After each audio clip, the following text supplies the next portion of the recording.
características, como eu falei ainda há pouco, e das gerações e dimensões. E agora nós chegamos à culminância do nosso estudo, que nada mais é do que a resolução de questões da banca da prova, né? Eu trouxe para ti aqui nessa aula de hoje algumas questões da Fundação Carlos Chagas atinentes ao que nós estamos tratando aqui no nosso conteúdo. Portanto, né, a gente vai ver como na prática a banca da prova de vocês tem cobrado esse conteúdo. Produção, por favor, na tela o nosso material.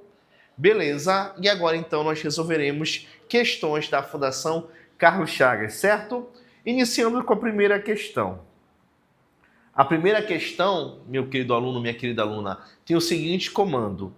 Uma das características dos direitos humanos é a imprescritibilidade, a qual significa... Aqui, basicamente, ele deu um comando muito curto e trouxe para a gente sobre a ideia de imprescritibilidade, meu aluno.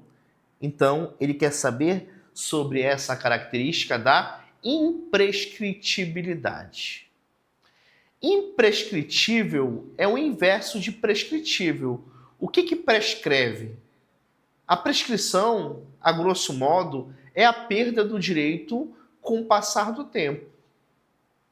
Você tem um direito e por você não exercer esse direito em determinado intervalo de tempo, você tem esse direito perecido, você perde esse direito. A grosso modo, isso que é prescrição, certo? Imprescritível é o oposto, significa dizer que esse direito não prescreve, ele não passa por uma prescrição.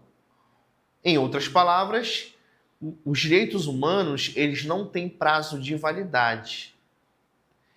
Mesmo que eles ainda não tenham sido exercidos por seu titular, eles continuam valendo para todo sempre, para a eternidade, certo?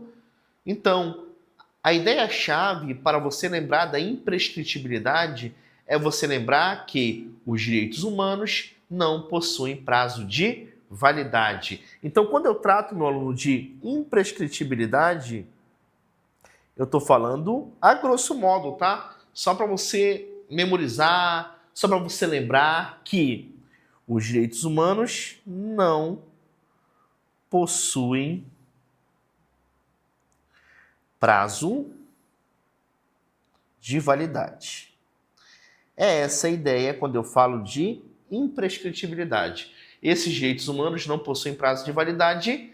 Se eles são exercidos ou não, eles continuam válidos, eles continuam vigentes, certo? E aqui o comando da questão nada mais quer do que saber qual das alternativas se adequa a essa ideia de imprescritibilidade. Vamos ver a letra A. Deve ser exercido diretamente por seus titulares, independentemente da necessidade de prescrição legal.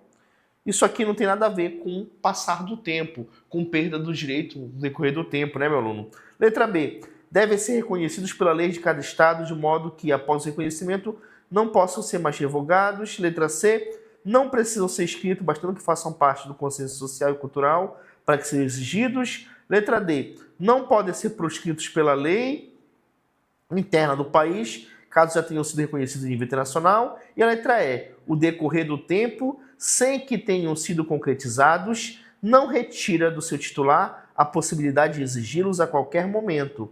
Pessoal, a única alternativa que faz menção ao passar do tempo, de ser exercido ou não o direito, esses direitos humanos, é a letra E. Ela fala, no decorrer do tempo, sem que tenham sido concretizados, não retira de seu titular a possibilidade de exigi-los. Ou seja, eu fui vítima de uma violação hoje. O fato de eu passar 15, 20, 30 anos sem exercer esse meu direito de cobrar, vamos dizer assim, essa violação, não me faz perder o direito de cobrá-la, não me faz perder o direito de cobrar essa violação. Então, os direitos humanos, eles não se perdem com o decorrer do tempo, com o passar do tempo, e a única alternativa que menciona tempo, passagem de tempo, é a letra E de escola, meu aluno, que é a alternativa que você deve marcar no seu gabarito. Então, a letra E, o decorrer do tempo, sem que tenham sido concretizados, não retira do seu titular a possibilidade de exigi-los. Ou seja, o fato de eu não ter utilizado o meu direito, de eu não ter dado validade, vamos dizer assim, concretude, melhor dizendo, ao meu direito, não me tira esse direito. Ele não prescreve, né? Um exemplo, o crime de racismo, ele é imprescritível. Você foi vítima do crime de racismo hoje, se você denunciá-lo daqui a 20 anos, você poderá fazê-lo, sem nenhum problema, porque não se perde em decorrer do tempo essa ideia de imprescritibilidade trazida aí no comando da primeira questão. Certo, aluno e aluna desafio? Espero ter sido compreendido. Mas se você não compreendeu, não te afoba. Temos mais questões em que trabalharemos esse tema. Resolvida a primeira questão, vamos agora para a nossa segunda questão, não é isso? A nossa segunda questão, vou colocar na tela para ti, tem o seguinte comando. Com base no direito internacional dos direitos humanos, os direitos humanos são comando curto. E o comando curto ele é ruim, meu aluno. Sabe por que ele é ruim? Porque ele não te dá nenhum subsídio, ele não te dá nenhum elemento de análise. Ele simplesmente exige de você que você vá direto às alternativas. E aqui muito se assemelha ao verdadeiro e falso. Por quê? Você vai analisar alternativa por alternativa e vai emitir um juízo de valor, né? Acabam sendo proposições lógicas, às quais você atribuirá o valor lógico de verdadeiro ou falso. Vamos fazer isso agora. Beleza. Letra A. Os direitos humanos são regidos pela proibição do retrocesso. Efeito cliquet, porque é vedado que se diminua ou amesquine que já alcançaram. A proteção que já alcançaram. Pessoal, a letra A, eu já te dou spoiler, ela é a alternativa correta. Uma das características dos direitos humanos, e aquela que mais tem aparecido em prova, principalmente da Fundação Carlos Chagas, é a característica de proibição do retrocesso, também chamada de efeito cliquet.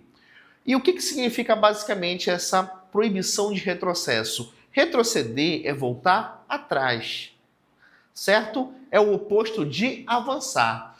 Quando a gente fala em direitos humanos, só se aceita que eles avancem, que haja novas conquistas, que essas conquistas elas se estendam, aumentem, certo? Se consolidem. Essa ideia. E é proibido haver retrocesso, ou seja, é proibido voltar atrás, meu aluno. E se é proibido voltar atrás, é proibido que se diminua o que já foi conquistado. Pelo contrário, os direitos humanos, eles buscam sempre alcançar, escalar, buscar algo maior, tudo bem?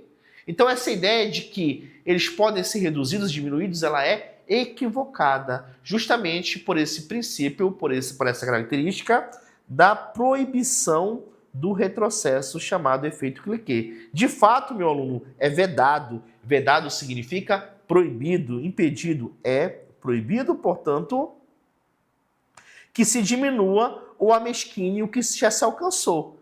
O que já se alcançou não é conquista, e você não pode diminuir as conquistas que já se consolidaram. É essa a ideia principal da vedação retrocesso, o que faz com que, sem sombra de dúvidas, o nosso gabarito seja a alternativa A, de aprovado. Vamos rapidamente achar o erro das outras, só para título de compreensão. Letra B. Irrenunciáveis porque não se perdem com a passagem do tempo. Pessoal, quando não se perde com a passagem do tempo é a imprescritibilidade e não irrenunciabilidade, tudo bem? Então, esquece, irrenunciabilidade é que o titular não pode abrir mão. Universais porque são atribuídos a todos os seres humanos, com exceção dos apátridas, pessoal. De fato, a universalidade é uma característica em que impõe a titularização de direitos humanos para todos os seres humanos, indistintamente. E se é indistintamente, aluno, desafio, é sem exceção. Os apátridas, coitados, né? Estão fora, nem pensar, pessoal. Essa exceção dos apátridas tornou a letra C equivocada também, não serve como resposta. Letra D, exauríveis, o que significa que o rol de direitos positivos é taxativo. Pessoal, o oposto, é inexaurível. Ou seja, sempre é possível que haja um aumento de direitos humanos, que surjam novos e novos e novos e que se aumente, tá? Então, eles são inexauríveis e não exauríveis, como informa a letra D. Ao vai que se ela também não serve como resposta. Letra E, imprescritíveis, porque não lhe se pode atribuir-lhes, uma dimensão pecuniária, pessoal, nada a ver, tá? Imprescritível tem a ver com a passagem do tempo, eles não se perdem com o passar do tempo, tudo bem? Nada a ver com isso aqui. Isso aqui que significa que eles são inalienáveis, tá? É uma característica da inalienabilidade e não da imprescritibilidade. Então aqui nessa questão ele misturou alguns conceitos, mas está na cara e de início a gente já sabe que o gabarito dessa questão é letra A. A de amor, tudo bom? Beleza, aluno? Desafio? Espero que esteja dando para você compreender, né? Lembrando a você que novos desafios de direitos humanos estão na nossa porta. Concursos policiais, concursos que envolvem segurança pública, necessariamente tem aparecido direitos humanos. Então, fortaleça a sua base. Vamos juntos construir essa tua aprovação. Eu, né, e juntamente com nossa equipe maravilhosa de excelentes professores, nossa equipe técnica idem. Né, equipe técnica? Vamos seguir, então, para a nossa terceira questão. Terceira questão sobre direitos humanos, não é isso, meu aluno? A terceira questão, vamos falar dela agora. Podem ser considerados exemplos de direitos humanos de terceira geração. Terceira geração. E aí ele traz uma alternativa de quais direitos podem ser considerados de terceira geração. Primeiro ponto. Karol Vazak, quando ele tratou de geração de direitos humanos, ele trouxe esse ideal, essa ideia de gerações associado ao ideário da Revolução Francesa, certo? E para quem não sabe, o ideário da Revolução Francesa é liberdade, igualdade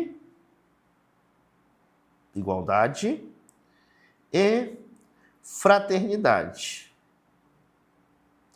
Liberdade, igualdade e fraternidade, certo?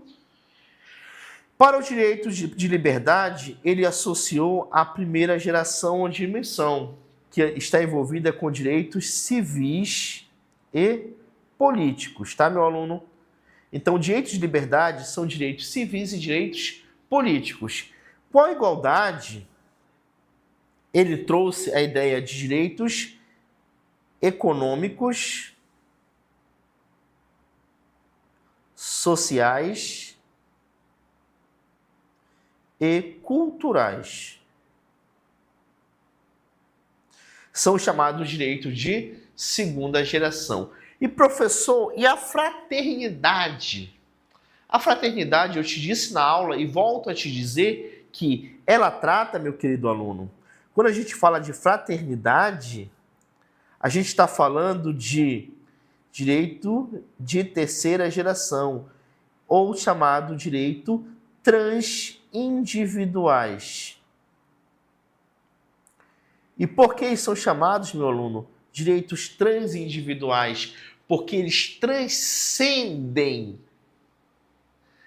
o indivíduo. Eles vão além, estão associados à ideia de direitos coletivos, meu. Aqueles direitos que não podem ser titularizados por uma só pessoa. A título de exemplo, o meio ambiente. O meio ambiente não é um ambiente em que todas as pessoas indistintamente vivem.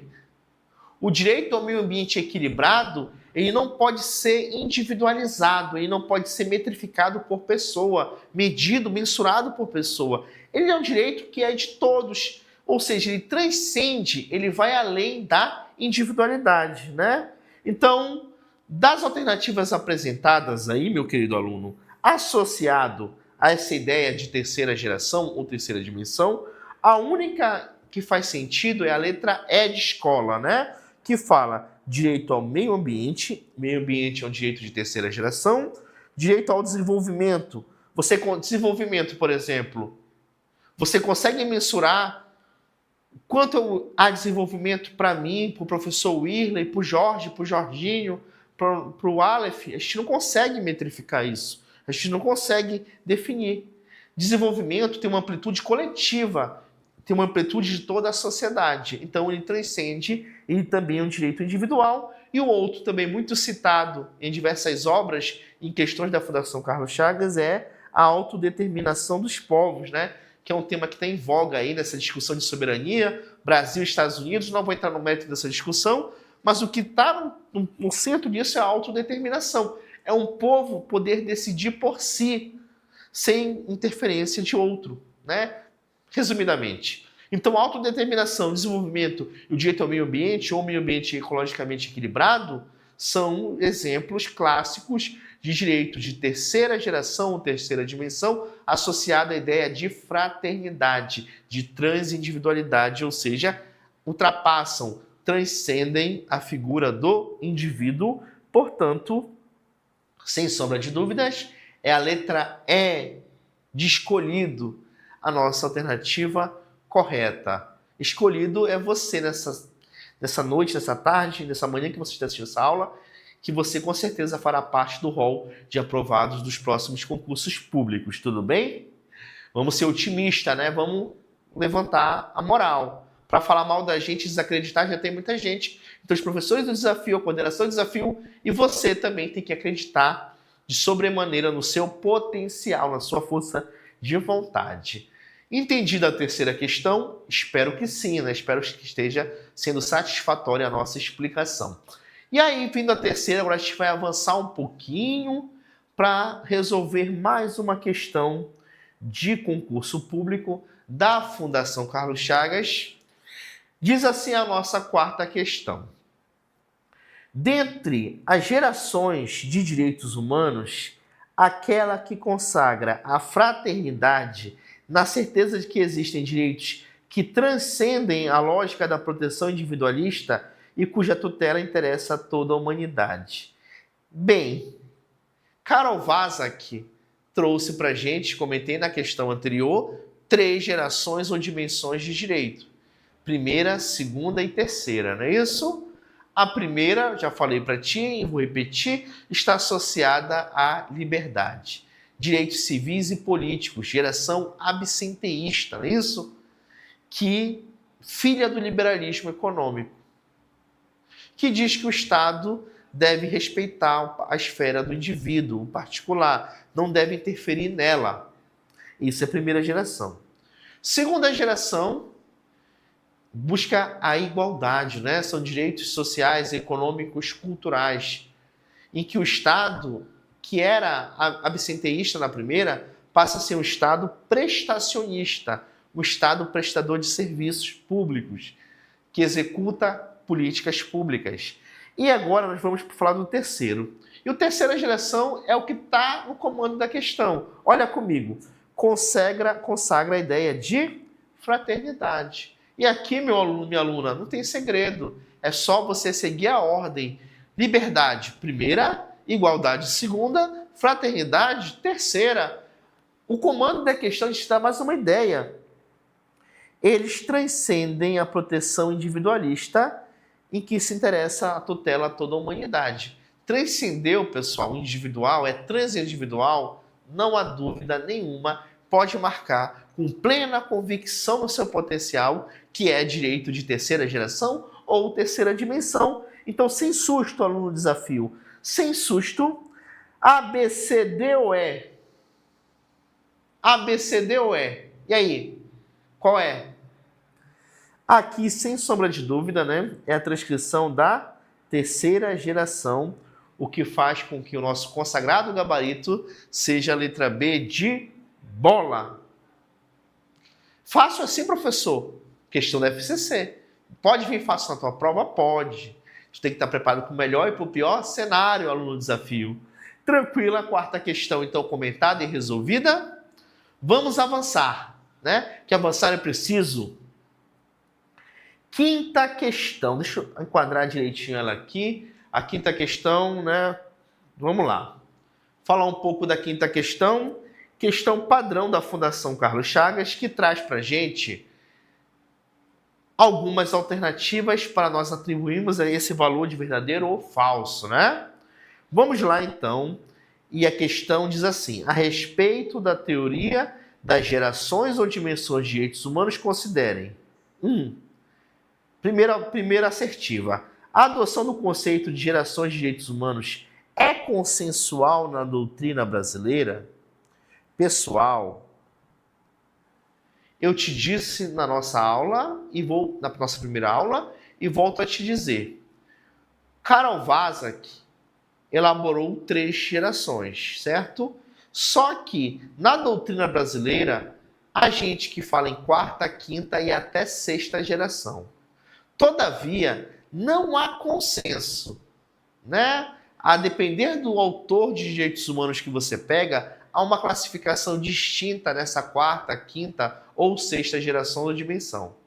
Então, a gente pode afirmar assertivamente de que não há consenso no que tange a essas dimensões, tá? Karl Vasak trouxe 3 e no Brasil tem autor que fala em 4ª, tem autor que fala em 5ª, e aí tem um que fala que desenvolvimento é de 4ª geração, bioética é de 5ª, bioética é de 4ª. Não há, portanto, entre eles um consenso, certo? Então, a assertiva 1 que diz que há um consenso, ela é falsa, meu aluno, certo? Mais falsa que essa camisa tailandesa do Liverpool que tu tem aí. Falsa pra caramba. Beleza? Então, ela não é consensual, muito pelo contrário. Então, a 1 é falsa. Se a 1 é falsa, eu elimino o quê, meu aluno? Eu elimino a letra A de amor. Eu elimino a letra B de bola. A 1 é falsa, né? Chegamos a essa conclusão, já eliminei a letra A e a letra B. Letras 2. Os direitos humanos de 2ª geração ou dimensão estão relacionados à ideia de solidariedade ou fraternidade, da mesma forma como os direitos de 1ª geração ou dimensão estão amparados pela ideia de liberdade. Pessoal, aqui meu aluno desafio, ele está falando de jeito de 2ª geração. E o meu aluno só faz seguir a lógica. Liberdade primeiro, igualdade segundo, fraternidade terceiro. Aqui está me dizendo que o de 2ª geração está associado à ideia de solidariedade e fraternidade. O que está errado. Aqui seria igualdade. Se fosse igualdade, estaria certo. Mas solidariedade e fraternidade se enquadram no de 3ª geração ou dimensão, e não 2ª. O que faz, por exemplo, portanto, que a 2 também seja falsa. A 2 sendo falsa, a gente elimina mais alguma, professor? Sim, a gente elimina a letra C e a gente elimina a letra E. Só sobrou a letra correta do gabarito, que é a letra D, né? Então a gente já sabe que é a letra D, o gabarito, que fala que os direitos humanos de 2ª geração ou dimensão, dada a sua natureza prestacional, exige atuação positiva do Estado para sua efetivação. De fato, são direitos, são uma atuação prestacionista, é o Estado prestando serviço, é o Estado agindo para atender o interesse e a vontade do indivíduo, tranquilo? Então aí, sem sombra de dúvidas, a letra D. A terceira, né, só para confirmar, os direitos humanos de 1ª geração de dimensão, por tratar de direitos de defesa, não acarretam qualquer atuação prestacional do Estado. Não são de defesa, pessoal, tá? São direitos de liberdade. E o Estado, embora ele seja absenteísta, ele tem que assegurar o respeito a essas liberdades dos indivíduos, tranquilo? Então aqui o gabarito, sem sombra de dúvida, é letra D, de Deus. De boa? Podemos então ir para a 6ª questão? Vamos para a 6ª questão. Trouxe algumas questõezinhas, né? 6ª questão, outra questão da Fundação Carlos Chagas, que nos fala o seguinte: no que tange as características e especificidades dos direitos humanos. Mas o comando pequeno é perigoso porque exige de você, sim, uma atenção alternativa por alternativa. Vamos lá, então. Letra A. A irrenunciabilidade determina determina que a autorização ou consentimento do titular do direito humano não justifica ou convalida qualquer violação ao seu conteúdo. Pessoal, o que é irrenunciável? É aquilo que não se pode abrir mão. Não se pode renunciar. E os direitos humanos são irrenunciáveis. Ainda que o seu titular autorize, não justifica a violação do seu conteúdo.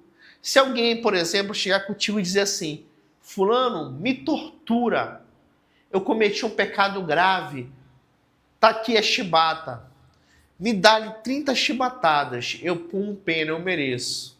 Por mais que essa pessoa esteja, digamos assim, abrindo mão do seu direito à dignidade, de não ser torturado, isso é irrenunciável, pessoal. Mesmo que ele autorize ou consinta, que esse titular de direito autorize ou consinta, não se justifica violar esse direito, tá? Então a AI tá cara de certa, né? É o que corresponde à irrenunciabilidade. Letra B. A imprescritibilidade implica o reconhecimento de que os direitos humanos podem ser reivindicados a qualquer tempo, com exceção dos direitos de terceira geração, que prescrevem nos termos da legislação nacional. O início está certo. O que está errado aí é que o fim, olha, essa exceção, ela não existe, tá? Todos os direitos humanos são imprescritíveis. Essa exceção tornou a letra B inválida. C. A indivisibilidade é caracterizada pela primazia conferida aos direitos civis e políticos em relação aos direitos econômicos, sociais e culturais. Indivisíveis, pessoal, significa que eles compõem um só conjunto. Não tem nada a ver com uma primazia de um direito sobre outro. Não há, inclusive, essa prevalência do de primeira sobre de segunda sobre de terceira. Todos são de igual relevância / importância. Então, essa primazia significa uma prioridade, uma preferência, que não se aplica aqui. Letra C também está incorreta. Letra D. A interdependência ou inter-relação transmite a ideia de que a dignidade da pessoa humana pode ser protegida de forma fragmentada em algumas situações, na medida em que há direitos humanos mais essenciais que outros. Meu aluno, primeiro, não há direitos essenciais, direitos humanos mais importantes ou essenciais que outros, tá? Tira isso da tua cabeça. Tira isso da tua cabeça. Não há. Tudo bem? E o outro erro que interdependência é que quando tu viola um conjunto, um direito, tu viola juntamente outros e não fragmentariamente. Ou, pelo contrário, são compactamente, são direitos que se reúnem, formam um só sistema. Isso é interdependência. Um depende do outro. Eles estão interrelacionados, interligados. Tudo bem? Quando eu fragmento, eu divido. Não tem nada a ver com isso aqui. E letra E, a inexorabilidade representa a taxatividade, ou seja, a limitação da consecução de novos direitos. Pelo contrário, que é inexarível, que não tem limite. A todo momento podem surgir novos direitos. Isso está liberado, tá ok, tudo bem? Então aqui, sem sombra de dúvida, o gabarito é letra A de amor. Nossa sexta questão, A, portanto, o gabarito correto. Vamos para a sétima. A sétima deu uma cortada aqui na edição. Beleza. Então a sétima depois a gente recupera. Deixa eu ver se ela aqui. Conceito filosófico central no qual se fundam todos os direitos humanos, segundo o qual os seres humanos, pelo simples fato de serem humanos, são dotados de um valor intrínseco, sem preço, sendo sujeitos de sua própria vida. A afirmação se refere ao conceito de quê, pessoal?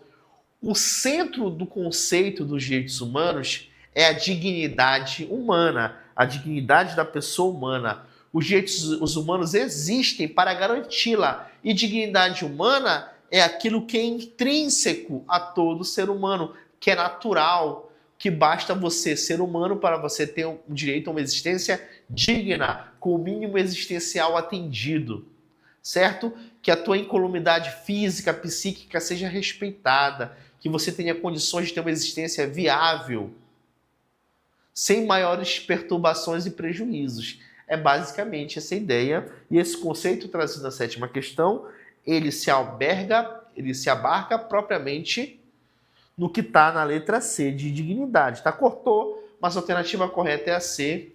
Tudo isso que está aí no comando está associado à ideia de dignidade. Lembra Direitos humanos e dignidade humana são conceitos indissociáveis, porque são um ligado ao outro. Os direitos humanos existem para garantir a efetividade da dignidade humana. Ou seja, que todo ser humano tem, simplesmente por ser humano. É intrínseco, certo? Pelo simples fato de serem humanos. Isso é dignidade. E para encerrarmos o nosso encontro, oitava questão. Oitava questão tem o seguinte comando, meu aluno.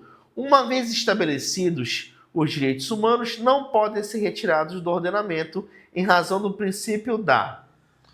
Pessoal, é o seguinte, o direito já está estabelecido. Quando o direito é estabelecido, significa que ele já está consolidado, que já é uma conquista efetivada. Se eu tiro o que foi já conquistado, meu aluno, se eu for retirar um direito que já existe, eu estou ou não estou retrocedendo? Pensa comigo, hoje a escravidão, o trabalho escravo, ele é proibido. O tráfico escravo, idem, tanto proibido quanto o trabalho escravo. Isso veio pela norma, né? Vieram novas leis que trouxeram essa determinação. Tu já pensou se fosse retirada essa proibição de escravidão e voltasse a ser permitido no Brasil o trabalho escravo? Isso seria ou não seria um retrocesso? Então, os direitos humanos, quando estabelecidos, não serem retirados, nada mais é do que uma expressão de uma característica que é a característica da vedação ao retrocesso, ou seja, proíbe-se que se retroceda, proíbe-se retrocessos. O que já está conquistado, o que está efetivado, deve permanecer. Podem melhorar? Podem ampliar? Podem. Certo? Eles não se exaurem. Eles são inexauríveis, né, direitos humanos. Então podem vir outros direitos. O que não pode é tirar o que já foi conquistado, porque isso significaria retrocesso, e retrocesso é vedado, é proibido. É feito clique, certo? Então, aí na oitava, sem sombra de dúvidas, é a letra D, de desafio. Aluno desafio? Enfim, conseguimos resolver questões da primeira parte, da parte teórica. Próxima aula a gente vai falar de direitos humanos na Constituição Federal, certo? Depois disso a gente vai falar de racismo, violência de gênero e outros temas relevantes do teu edital. Foi um prazer estar contigo. Logo, logo estaremos com outra disciplina aqui. Um forte abraço para você e até mais!